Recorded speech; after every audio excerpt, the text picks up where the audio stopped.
Hi there, you are welcome to the most watched business show in the country. This is the Business Weekly Show here on CTTV, and I am your host, Michael Obodu. Please hit me up on Twitter at @mobodu. Are you ready for 1 hour of business news delivered to you with a touch of fun and excitement?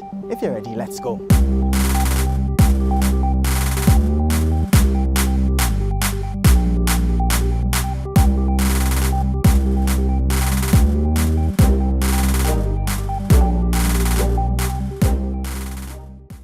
How did you go to work on Monday? Did you walk, or were you amongst the fortunate people who got a lift? For those who drive, how was the traffic? Accra was literally in a disarray. I saw over 100 people standing at one bus stop, and the look of helplessness on their face was just disheartening. For the first time, it looked like employers were grateful their employees came to work because nobody was sacked for coming to work late all sweaty.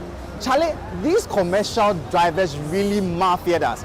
But for them, that was the only option to finally get the government's attention, and it looks like it actually worked. The 6th of December 2021 went down in the annals of the country as the day commercial drivers took matters into their own hands after several attempts to address one major concern: the constant hikes in fuel prices. Drivers in parts of the country took to the streets as part of an industrial action to get the attention of the government to meet their demands. Fuel prices started the year at a little over 4 Ghana cedis a litre, but is now a few pesos shy of hitting the 7 Ghana cedi per litre mark. Barely 24 hours into their actions, it appears the government slightly caved in. It ordered the Ghana Oil Company GOIL, a major player in the country's oil marketing space, to reduce its fuel prices by 15 pesos effective the 7th of December. The Ghana Private Road Transport Union seems pleased with the announcement. So yesterday, we went to the presidency as we started the negotiations. We took us some time. Finally, we came to a very good conclusion. We are aware, and we were told again, that the taxes, if they have to reduce or scrap out some of the taxes, they should go through Parliament for approval. Yes, this is something that we are aware of. And so they have also thought of immediate remedy to the issue, of which they say GOIL is a public company. They will talk to GOIL and make sure GOIL reduce its products for us, to force other oil marketing companies also not to increase but to decrease the products they have. And we asked how are they going to do that, and they said they will do that in a gradual process, starting from today. We ask, yes, all the taxes and levies we are asking for is around 150 pesos. They say they've seen that they can't give us that as a goal, and they will start what they can do for us in the gradual process. The leadership of the driver groups may find this move by the government as very welcoming, but where do their members stand? You will strike and demonstration. Nemum senior aircon is too much. Koyen crana, yen mama cry, ye permanent everything. Not 14 cities, no dear do. Nay, or yen too much.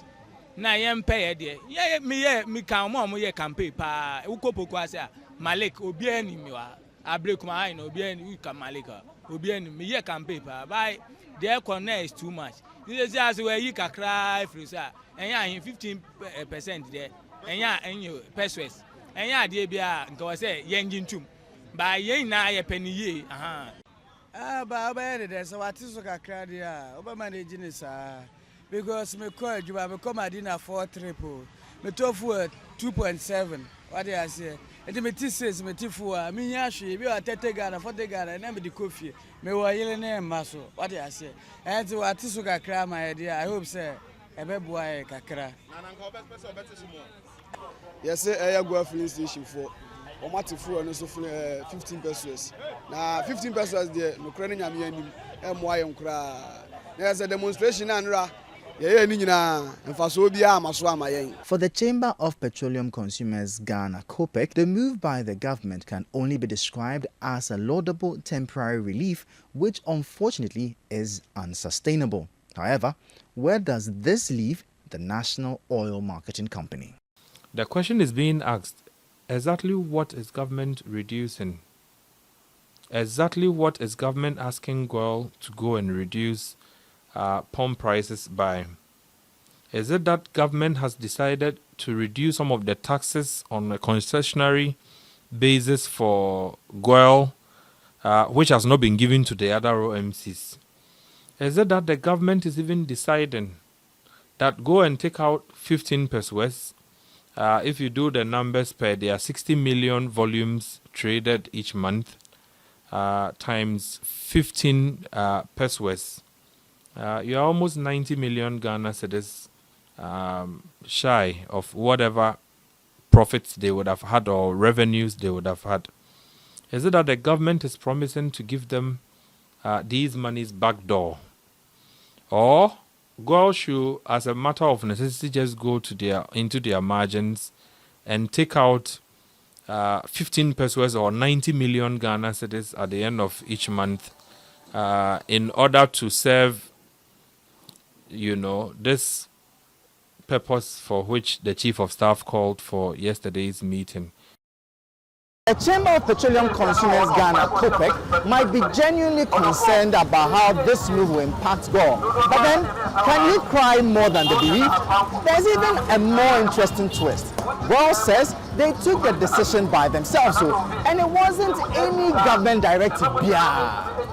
On the 6th of December, movements in parts of the country became a major challenge. Commuters were stranded. Bus stops were overflowing with people who were frustrated and confused. Some decided to take matters into their own hands and walked to their destinations. Commercial drivers were on strike because they had had it with the constant hike in fuel prices. At the start of the year, the price of fuel was slightly over 4 Ghana cedis a litre, but it shot up and is currently almost selling at 7 Ghana cedis. The drivers, after several attempts to get the government to address their concern, turned to a last resort: and industrial action. This was after an earlier action from the disgruntled transport operators was called off. Even though the strike was to be nationwide, not all the regions actively took part. For those in Accra and in areas that were affected, commuters found it rather unfortunate. I am not getting car. Where are you going to? I'm going to North Legon. Yeah, I'm supposed to take car from here to Hachu. I will light at last stop. Then from Hachu to North Legon. I'm not getting car. So I called my boss and he said he's coming to me. So I'm here waiting for my boss to come and pick me. Even when you take the Uber, they'll allow you together or they'll beat you together. I don't know the reason why they are doing that. Look at what they are doing. Because I'm going to have to go to the work. Look at the time. I've been here almost 6 months. What is that? Barely a few hours after the strike by the commercial drivers began, it was called off as the leadership of the Ghana Private Road Transport Union (GPRTU) said it was in a meeting with the presidency over the issue. The outcome of the meeting was that Ghana Oil Company (GOIL) had been instructed by the government to reduce its prices by 15 pesos. The government also committed to reviewing taxes on fuel in the mid-year budget review. The announcement meant that GOIL now sold its fuel at 6 Ghana cedis 70 pesos per litre. The Chamber of Petroleum Consumers expressed concern over the move, indicating that even though it was laudable, it raised concerns in relation to the impact it could have on the entity's financial position. Exactly what is government reducing? Exactly what is government asking GOIL to go and reduce pump prices by? Is it that government has decided to reduce some of the taxes on a concessionary basis for GOIL, which has not been given to the other AOMCs? Is it that the government is even deciding that go and take out 15 pesos? If you do the numbers per, there are 60 million volumes traded each month, times 15 pesos. You're almost 9 million Ghana cedis shy of whatever profits they would have had or revenues they would have had. In response to the announcement, the Association of Oil Marketing Companies (AOMCs), in a letter to the sector minister, felt the move by the government was in contravention of the regulation policy currently at work in the country. It stated that if the government indeed issued the directive, then, quote, it was unfortunate, dangerous, as well as stressful, especially under the current deregulation regime, end quote. The deregulation of the sector meant that the government could not control pricing for businesses to operate freely, make decisions efficiently while removing corporate restrictions. The AOMC further called on the government to withdraw the directive to GOIL and desist from ever interfering in the market. It stressed that if the government could not abide by this, then the deregulation process had to be halted and replaced with the reverse. Their position is understandable considering that GOIL controlled about 20% of the market that had about 175 oil marketing companies. In an interesting turn of events, GOIL released a strong-worded statement targeted at the Association of Oil Marketing Companies. It indicated emphatically that its decision to reduce fuel prices was not a directive from the government. The statement stressed that profit was not the company's primary motive and that it took cognizance of the welfare of the ordinary Ghanaian. GOIL described the AOMC's position as ill-informed and suspended its membership with the association. But what could this turn by GOIL mean for the industry and what ought to be the way forward? What GOIL suspension will do to the association will weaken it not peripherally, but it would weaken it from the center. Because for every 1 of 5 Ghanaians that buy fuel, you are buying from GOIL. That is if you take the 20% market share. Every 1 in 5 Ghanaians that will go to the pump is likely to patronize from GOIL. If the association was to decide on anything and you don't have the bigger boy there, I'm quite certain that those decisions will be difficult to carry. Again, the association would also need the full force of its membership in order that if there are things they do not agree, especially with government, they will be able to have, a certain collective bargaining, a certain pressure that they could exert to get certain things done for their membership. What I think should be done in this instance is that we would beg that GOIL should reconsider their position, because once it leaves, it weakens that association. And as a business association, if the larger player is no longer part of it, you could as well imagine what becomes of the association as far as their decisions and the pressures that they would want to exert on government is concerned. Let's stay in the energy sector. There appears to be a lot of prospects for Ghana's oil and gas sector because Cosmos Energy Ghana will be investing over $4.2 billion into the Jubilee and 10 fields over the next 10 years. Just think about how much impact that amount can have over the period on our economy. What excites me the more is the jobs it will create for the many graduates being churned out in the country. In October 2021, Cosmos Energy announced the acquisition of an additional 18.0% interest in the Jubilee field and an additional 11.0% interest in the 10 fields in Ghana from Occidental Petroleum. The acquisition was done for a purchase price of $550 million. According to Cosmos Energy, the additional Ghana interests will also, among other things, generate around $1 billion of incremental free cash flow by the end of 2026 and enable the company use the additional cash flow from these assets to reduce absolute debt levels and fund their growth in LNG. Speaking during an interaction with the media, Senior Vice President and Head of the Ghana Business Unit of Cosmos Energy, Joe Mensah, noted that its recent acquisition of more stakes in Jubilee and 10 is the demonstration of its resolve to be in the country for long, as they'll be investing over $4.2 billion into the Jubilee and 10 fields over the next 10 years. We went through some struggles during the COVID times, but now production has been quite steady. 80,000 barrels coming out of Jubilee and close to 30,000 coming out of 10. And we're going to, the partnership, partnership going to invest about $4.2 billion over the next 10 years. We're going to do a lot more, wells that we are going to drill next year. So it's going to really bring production up. Joe Mensah expressed optimism about the oil and gas sector in Ghana and reiterated Cosmos Energy Ghana's commitment to reach an agreement with government on a new gas delivery partnership.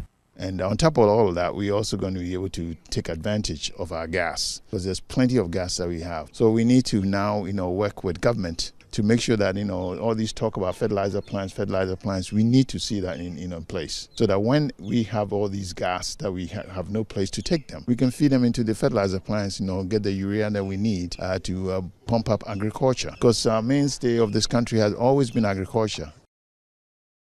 Now to the 2022 budget. The drama that has been associated with this budget is just one of a kind. But at least it seems we are making some progress. The Finance Minister, Ken Ofori-Atta, has indicated that he has written to the Parliament with details of some amendments the government has made to the 2022 budget statement and fiscal policy, following concerns raised by various stakeholders. He also mentioned that conversations were ongoing with the minority in Parliament and telcos to come to some agreement for the much talked about electronic transaction levy to be passed. On the 17th of November 2021, Minister of Finance Ken Ofori-Atta presented the 2022 budget statement and economic policy in Parliament. The 2022 budget statement provided an update on the recovery of the economy in the post-COVID-19 era and the progress of the government's Ghana Cares program, among others. Despite the measures raised in the 2022 budget, it has raised a lot of controversy over the past weeks. For instance, Parliament on Friday, November 26, rejected the 2022 budget after members of the Majority Caucus staged a walkout following disagreements over a vote on the last-minute request from the Finance Minister to meet leadership of the House on the policy document. The minority insisted that the 2022 budget in its current form is not in the best interest of Ghanaians and thus requested for a revised budget. However, members of the Majority Caucus on Tuesday, November 30, also overturned the earlier decision by the minority and approved the policy document. Despite the approval, the controversy rages on, with the Minority Caucus highlighting 5 issues it wants a revised 2022 budget to address. These include the suspension of the e-levy, amongst others. Addressing the media on Monday, December 6, 2021, Minister of Finance Ken Ofori-Atta noted that he has written to Parliament with details of some amendments the government has made in the 2022 budget statement and fiscal policy following the concerns raised by the various stakeholders. On behalf of the President, I have written to the Right Honourable Speaker of Parliament with details of modifications in response to emerging concerns by all stakeholders, including the Minority Caucus. Please allow me to update the people of Ghana on what we have proposed, on the modifications that we have submitted to the Speaker. We are determined to enhance domestic revenue mobilization. The essence of our proposal on the e-levy is to widen the tax net and generate the required revenue to support entrepreneurship, youth employment, to build our infrastructure, especially roads, and reduce our debts. Permit me to emphasize that the e-levy represents our greatest opportunity to, in the medium term, broaden the tax base and meet the tax to GDP ratio of 20% as pertains among our peers. To lessen the impact of the e-levy on consumers and subscribers, especially the more vulnerable, we shall work with all stakeholders, including the telcos, to ensure that we respond to the needs of the people. We shall also ensure that administrative measures will be taken to avoid attempts at evading the e-levy taxes. Ken Ofori-Atta also justified the removal of the benchmark values on some goods. Relating to the acre energy transaction, we shall amend paragraphs 829 of the 2022 budget on the acquisition of a stake from Aker Energy and AGM Petroleum by GMPC to reflect the resolution of Parliament dated 6 July 2021 that the terms and conditions of the loan for the acquisition of the shares shall be brought to Parliament for consideration pursuant to Article 181 of the Constitution. And on the benchmark values, we shall avert any hardship to importers and consumers while safeguarding the interests of local manufacturing industries to secure and expand jobs for our people. The administrative exercise, which review 43 out of 81 line items, has the objective to promote local manufacturing and the 1D1F policy. It's not just the e-levy that sparked a lot of controversy in the 2022 budget. The benchmark value policy also had its fair share. The government reversed the discounts on the benchmark values of some selected items, even though it was earlier introduced to help increase its revenues at the ports. But it had to make a U-turn, saying the current move is to offer the boost needed to the local industries. However, the Ghana Institute of Freight Forwarders disagrees and wants the government to reconsider its decision on the benchmark values. As Parliament prepares to debate the electronic transaction levy introduced in the 2022 budget, the Ghana Institute of Freight Forwarders is calling for a relook at the benchmark values policy. It will be recalled that government announced a reversal of discounts on benchmark values for some selected items in the budget. The Finance Minister, Ken Ofori-Atta, had justified the move, stating that it was geared towards growing the local industry. It is on record that the Ghana Union of Traders Associations, GUTA, strongly kicked against the move, arguing that it was the only lifeline left for businesses as they continue to grapple with the impact of the pandemic. Chairman of the Tema chapter of the Ghana Institute of Freight Forwarders, GIF, forwarder Johnny Mante, stressed the need for the government to reconsider its position as it risks negatively impacting consumers. It's not just me as a freight forwarder, but it's the ordinary person on the street. I mean, the trader basically would only have to look at its cost. It's just 1 + 1, which means that if I buy a product for $10, I come to port, I pay $4 as duty. I go to my warehouse, I pay my staff. It only adds on the domino effect. Like I said early on, it's the domino effect. So any addition in terms of duty, in terms of cost, they would push it to you and I. So basically that's what it is. It's you and I that's going to change the numbers within the country, the statistics of the country, the inflation, all the other indices that you can think of. That's what's going to happen. So we are still looking at government taking a closer look at the policy, and I'm sure, just like they are doing with the e-levy, they should take a closer look, engage, and then I think that we would have a better understanding, and they would actually take the entire benchmark value off, and then they would see the kind of money they will make from the positions that we've made. He stressed that the government must rather focus on sealing revenue loopholes at the various entry points into the country. We've asked the government to look at the other entry points. When I say entry points, I mean the borders, as we usually call them. There is crazy cargo that come through those borders that government needs to put an eye on. I mean, I can tell you on authority today, if you go into the market, there are certain brands of rice, of oil, that don't come through the Tema port. So the question is, where do they come from? So we are saying that government should look at the entry points, all the entry points. That is where the money is.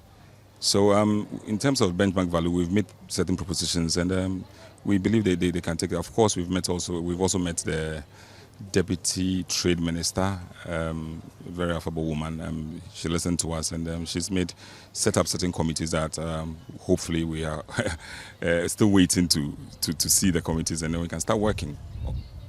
We can only wait. At the moment, we believe that if it is revenue, like we've said, if it's revenue, the government should not touch the benchmark values. So very interesting information coming from the government's One District, One Factory policy indicates over 150,000 jobs have been created under the initiative. This is according to the Deputy Minister for Trade and Industry, Michael Otri-Befi. Please, if you are one of the lucky ones to have secured a job under the program, drop us a comment on our Facebook feed. Maybe you can share with us how it feels to be finally employed. The factories set up under the One District, One Factory initiative, according to the government, have created sustainable jobs in all parts of the country. Addressing the media in Parliament, the New Job in South MP and Deputy Minister for Trade and Industry, Michael Otri-Befi, indicated that the jobs are sustainable and the factories are transforming the local economies of the areas where they are situated. Through this arrangement, as at now, what we have, the numbers that we have, 153,782 people have benefited from the 1D, 1F through employment.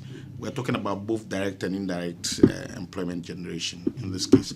The direct employment alone is 23,505, and the indirect employment is 130,277. This is very phenomenal. I guess everybody can attest to the fact that the coming into force of the 1D, 1F has 1D1F has brought some change and some difference in the industrial sector of the economy, but because it is also creating a lot of, improvement in the local economies, especially when you go to the urban and peri-urban environment, where you see that this initiative has caused the accelerated growth of the economy, and a lot of lives have changed as a result of the 1D1F coming into force. Currently, factories have not been established in all districts of the country as envisaged under the policy. Michael Otribefi, however, assures that all districts will have their fair share of factories by the end of the second term of the Akufo-Addo administration. The good news is that it gives people hope that you'll get your turn, definitely, because so far we have done almost about 130 districts and municipalities in this country, which is, for us, which is very good. It's not too bad. We are still on. Our government is still in place, and we are still in the process of working on others. Because note that there are a lot of these companies still in the pipeline. As at now, only 106 companies are operational.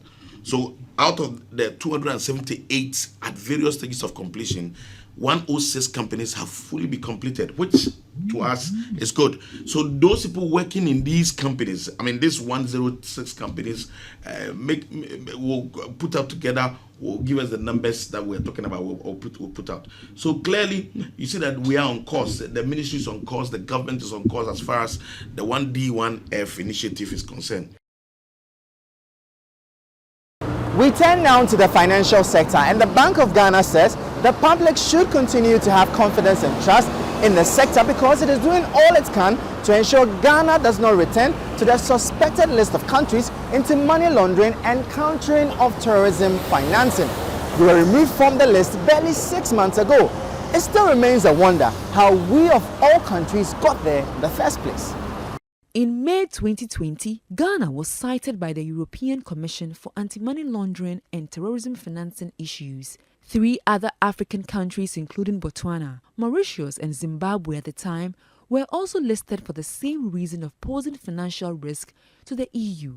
All the listed countries were identified after a planned analysis of the integrity of the EU financial system by the International Monetary Fund, IMF. However, on 25th June 2021, the Financial Action Task Force removed Ghana from the list of high-risk money laundering and terrorist financing countries after it enacted various legislations to criminalize money laundering and fight the crime. According to the task force, the country was removed from its grey list after it had adequately strengthened its regime against the 2 practices in line with international requirements. Speaking to City Business News on the sidelines of a sensitization program organized by the Bank of Ghana for personnel of rural community banks and microfinance institutions in the country, Head of Financial Stability with the Bank of Ghana, Dr. Joseph France, said the central bank is working with the Financial Intelligence Center so that the country does not return to the list of blacklisted categories again. The FIC, as we speak now, has its resources boosted. So you have a percentage of GRA having allocated for the FIC. There are other things that the FIC government has allocated for the FIC. The most important thing that government, and for that matter, the FIC also did, was to come out with a new law at 1044. The new law addressed most of the gaps with the NPOs, non-profit organizations, the gaps with registering of persons who are the NGOs, for instance, the gaps with the DNFBPs, designated non-businesses and professionals, like the lawyers, the accountants, and other stakeholders who are so involved in registering or participating in getting businesses licensed and so on. One of the things that was also addressed was the beneficial ownership register, which sits with the Registrar General's Department, so that you will not have opaque system where people come and register their institutions without knowing those involved. He also highlighted some measures government is putting in place to ensure this. Some of the gaps is what we are feeling. Some of the gaps, like I mentioned, is the low literacy levels. And so we have to ensure that we get the stakeholders and the public at large to be literate as far as money laundering is concerned, because we are all involved in this. It's not the financial institutions that participate in money laundering, but it's you and I, the public, who deal with, so that we'll be able to identify the weak links and address them. So those are the issues. The major problem is the sensitization and the low literacy levels, and that's what we are handling by sensitizing the public. Isn't it fascinating that although Ghana is a major producer of cocoa, which feeds the over $200 billion chocolate industry, we literally can barely boast of millionaire cocoa farmers. In fact, a lot of our farmers are actually poor. The Cote d'Ivoire Ghana Cocoa Initiative Secretariat has assured that necessary measures have been put in place to improve the earnings of cocoa farmers in both countries. This is very important if we want to keep our farmers properly remunerated to compensate for their investments and further motivate them to sustain and increase production. Ghana and Cote d'Ivoire are the largest producers of cocoa in the world. Despite this, poverty continues to be a widespread issue among cocoa farmers in these countries. The poverty issue is often attributed to the low prices of cocoa and the unequal distribution of profit margins across the cocoa value chain. For instance, the two countries together account for about 65% of global cocoa production, but farmers in these countries earn less than 6% of the chocolate industry's total revenue. To raise the value share and price accruing to their farmers by leveraging their collective market power, the two countries jointly announced in 2019 the Cocoa Living Income Differential (LID) policy.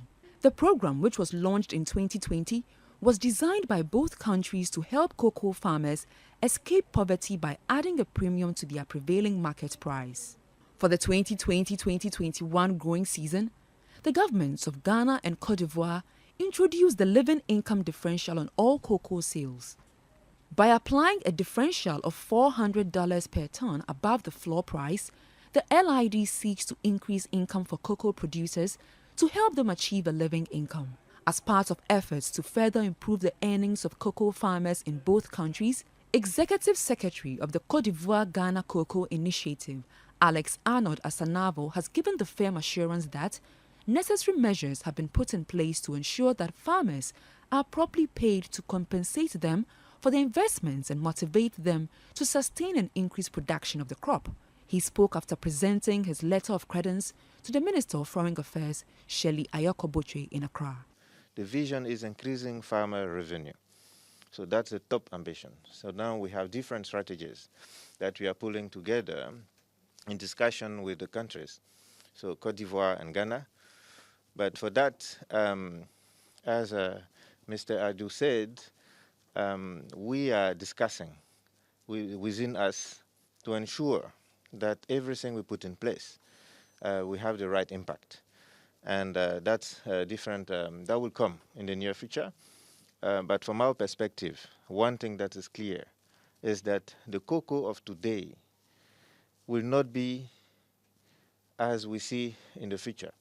So the consumer is willing and want to see more transparency, want to see that cocoa, want to know where the cocoa is coming from, which shows that this is an opportunity for us to raise the bar. And Cote d'Ivoire, Ghana have shown the way. CEO of Cocoa Board, Joseph Boaeng Edu, also called for stronger partnerships between Ghana and Cote d'Ivoire to expand the local cocoa processing and value addition sector in the two countries. We, the producers, Ghana and Cote d'Ivoire, contributing almost about 65% of production. We take about 6%, or even less, 6% of the value, chain of over $100 billion. And that's the more reason why it's imperative that Ghana and Cote d'Ivoire, team up. Because if you are representing more than 60% of the market contribution, then we should be able to take more than what we are taking. So that's number one. Now, number two, if you look at the market structure, production totally, globally, just about 6-7%. Even when Cote d'Ivoire and Ghana are out, it means what is left is very insignificant for the rest of the producing countries. The greater part of the value is found in the processing. You've got there alone, you are talking of about another 40%. And then you go to the consumption, retailing, also another 40%.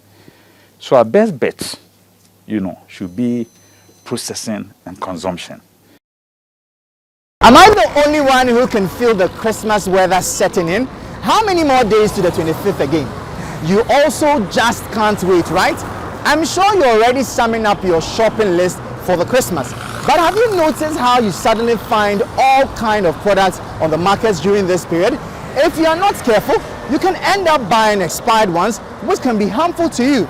The Ghana Union of Traders Associations is therefore calling on the various government agencies with oversight of the sector to be proactive so that the story will be different this year.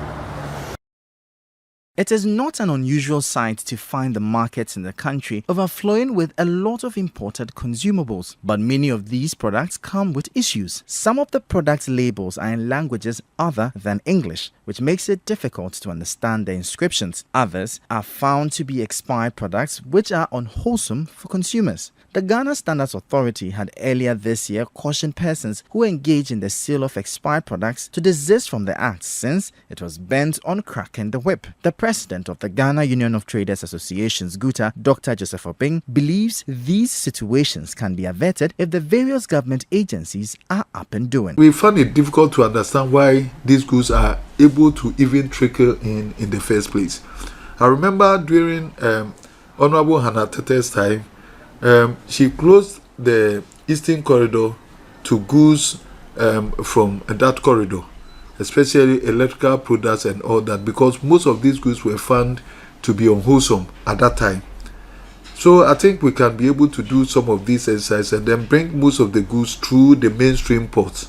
When Ghana Standard Board have been able, we've been able to do that through policy, and then all these shipments coming through the mainstream ports, then we'll be able to scrutinize or verify the authenticity or otherwise the quality of these goods before coming in, because the consuming public deserve better, that they buy and they value for money, because sometimes we hand to them very unwholesome products, and they are lay people. They wouldn't be able to decipher what is good for them and all that. So the onus lies on the state authorities to be able to find a way to make sure that the goods do not come in the first place. Dr. Obing further urged the public to be vigilant as they go about their shopping. For the consuming public, we will still educate them to be on the lookout, and then come to the right places, especially the locals, to buy from us. We think more about our people, and then we cannot bring unwholesome products to them. But even in all that, they have to compare these things and not only follow the cheap prices, because when we go out there, price goes with quality. And so if somebody give you so cheap and then you say that, oh, I got it cheaper, and then you buy, then the problem belongs to you, because it shouldn't be that one person is selling something at 20 cedis, another is selling it 5 cedis, and you think that you get the quality the same. But in all that, the onus lies on the state agencies to protect the consuming public, and we will work with them, and any information that we will get, we will also send it to the appropriate corners for redress. Still staying with the markets, you know how busy it gets when the festive season approaches, obviously because people are busy shopping for the holidays. Traders, on the other hand, get to cash in big time, but it looks like this year things aren't going as planned for them. Here's why. Fuel prices have risen more than 5 times this year alone. That notwithstanding, other economic indicators such as benchmark value, which determines cost of port charges on imported goods, have been maintained at 50% on general goods throughout the year. But the government is contemplating scrapping it entirely. This has since been received with mixed reaction from importers. Currently, most importers complain of the many charges they have to pay at the ports, a situation that affects pricing. Market women in the central business district of Makola say they are unable to make enough sales because of the increasing prices of their goods, a situation they blame on high import charges. I've not even sold up to 200 cedi. But first I can sell more than 1,000. You see, so the president has to do something about the duty so that the price will come down for people to come and buy. For now, I'm thinking Akufo-Addo, the president of Ghana, has to do something about the duty for us so that people can buy. Because of the duty, we've increased the thing so they can buy. They increase everything. This one, last year, we went and bought it 3 cedi. This year, 7 cedi. So how much are you going to buy it? Sell it to someone. You have to sell it to 8 cedi. The person will say, I'll give you 5 cedi. Can you sell it? No. So the government have to do something about the goods. The duty is too much. So the duty have to come down small. So that we don't have. The small that we have, we should go and buy and come and sell it. But the duty is your contribution towards nation development. But it's too much. Those who have the money are crying. What about us? What about us? Those who have the money, they are crying. What about us? This year, the things have gone high. The prices are too high. So they didn't want to come and buy the things as last year. This year, the market is small because of the things which have gone high, the prices. Prices of general commodities have surged in recent times due to unstable fuel prices. Import of goods in anticipation for Christmas has shot up, and market women at Makola have been sharing their expectations with City Business. The expectation was really high, but because last year was election time, we were saying maybe due to the election, the market won't be too good. So we often say in Tree that Yatuashe the following year, but surprisingly things are still the same. The market is not picking up the way we are expecting. We always expect market from September, November, December, then they buy September, October, November, but now it's not the way we are expecting it at all. We the people in the market, we are suffering. On a serious note, always the chorus will be the same. You know why it is like that? It is like that because you can come to town like raw 1 month and you won't make sales. So you can't be happy when you make sales just one day and say that everything is okay. I hope you get me. Yeah, so that's the reason why they always cry out saying things are not working properly. And it's true, things are not working properly. What is Christmas without receiving hampers? And we're giving out a couple of them too. You see how nicely wrapped they come? But have you paid attention to the base? A lot of the time they come in baskets. Now this means it's a boom season for basket weavers. But it looks like this year, that isn't the case in the Ashanti region. The high cost of materials used in the production and its attendant effect on the prices is affecting patronage of these baskets.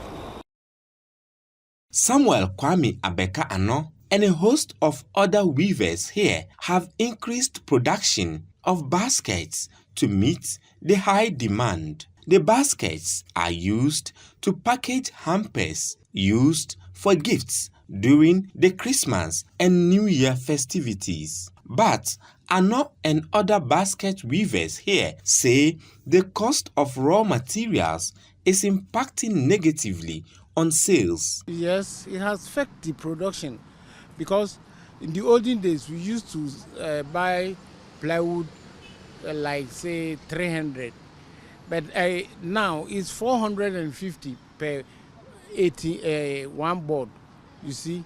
So it's very difficult. In the olden days, it's not like today again. the prices is not good at all. When they come away, they will beg you to reduce the price. If you couldn't, then they will go back.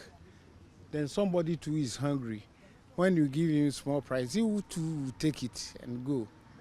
Then you will sit down, and you won't get any money from any place. We haven't increased the price, but our material cost is rather increased. But our production is standstill. The price that we are selling last year is the same price we are selling this year. And if you refuse to sell it, you go home with empty hands. So we have to accept the old price that we are selling last year. And the material cost, you see, they also know, because this our work is a season work. So they know it's a season work.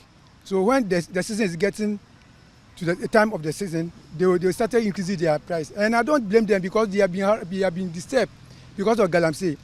They bring the material from the forest. So when they see them entering the forest, they suspected that they are going to do galamsey, whereby they are not going to do galamsey. So sometimes the material will be shortage, scarce. So when the few ones comes, and we rush to go and buy, they see it and then increase the price because of the demand. Our demand will be higher, and their supply will be less. So if the demand is high and the supply is lesser, the price rather go up. Basket weavers usually have high expectations when the festivities are approaching. With some few weeks to Christmas, basket weavers here are lamenting low sales. In fact, it's very difficult right now.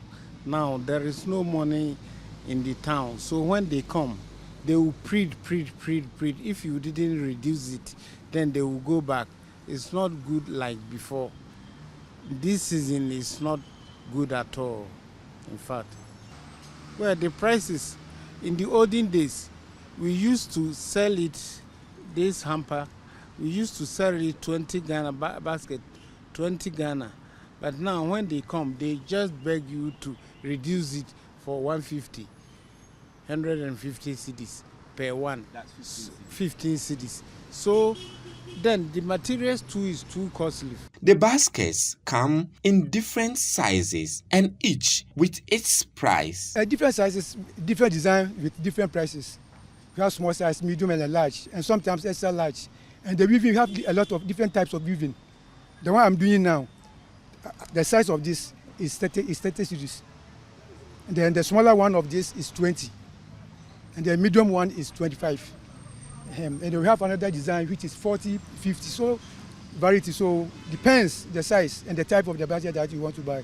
They also want the public to patronize made in Ghana products during the festivities. As for the COVID-19 pandemic and the interesting names of its variants, the latest one is the Omicron variant, and boy am I thankful that it hasn't been as vicious as its predecessors.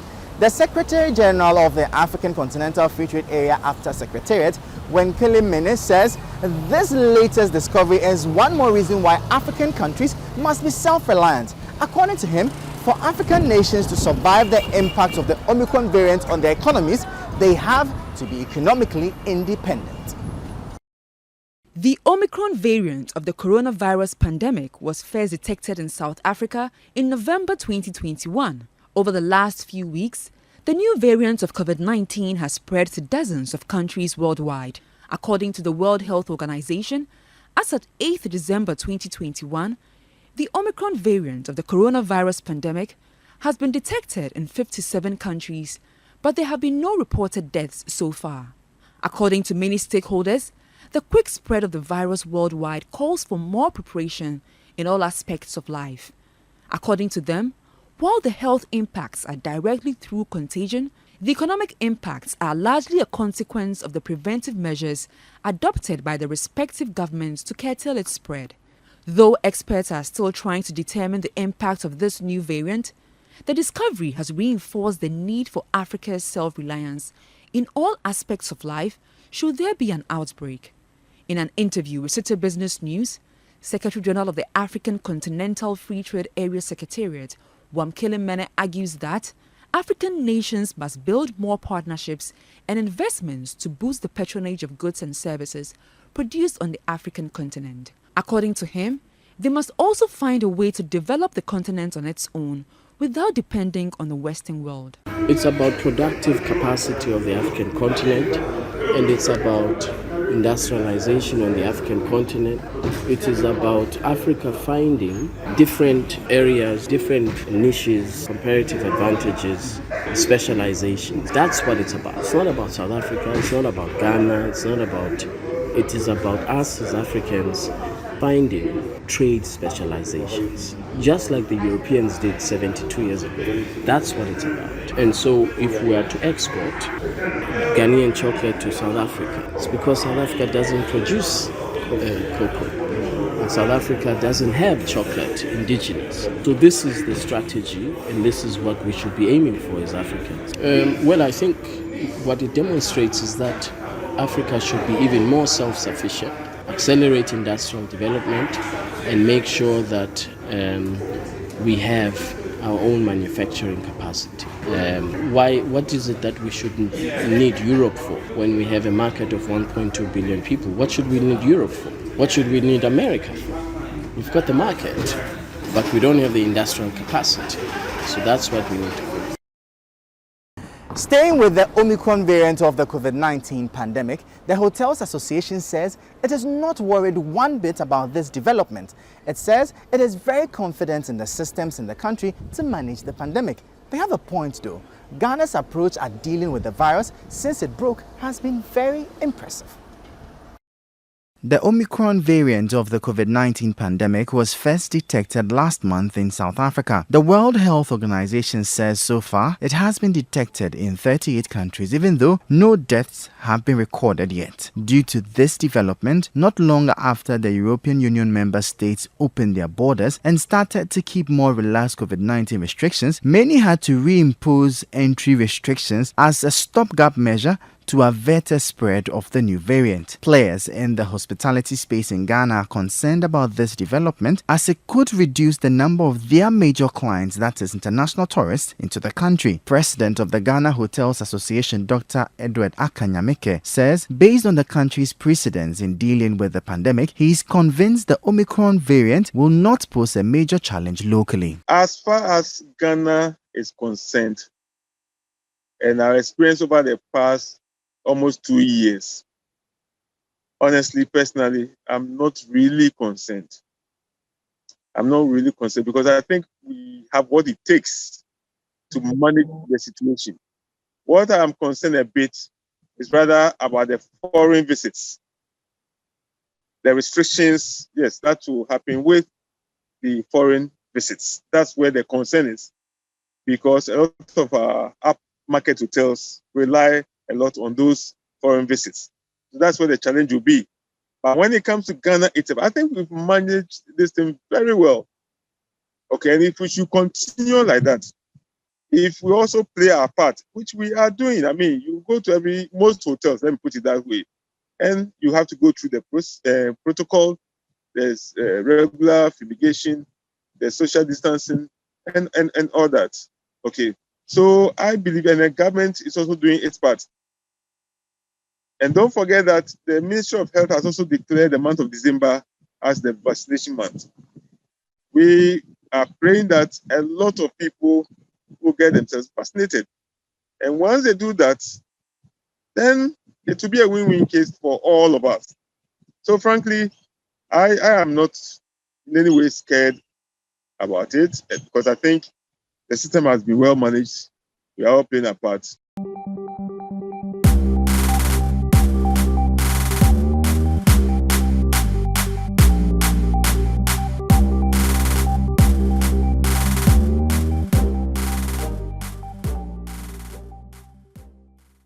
Well, it's a wrap for this week's edition of the Business Weekly Show here on City TV. My name is Michael Obodu. Please hit me up on Twitter at @mobodu. But please don't miss out on the Business Dashboard, which airs at 10 p.m. sharp every weekday, with a repeat the following day at 7 and 10:30 a.m. Our website, City Business News, also has regular business news updates for you.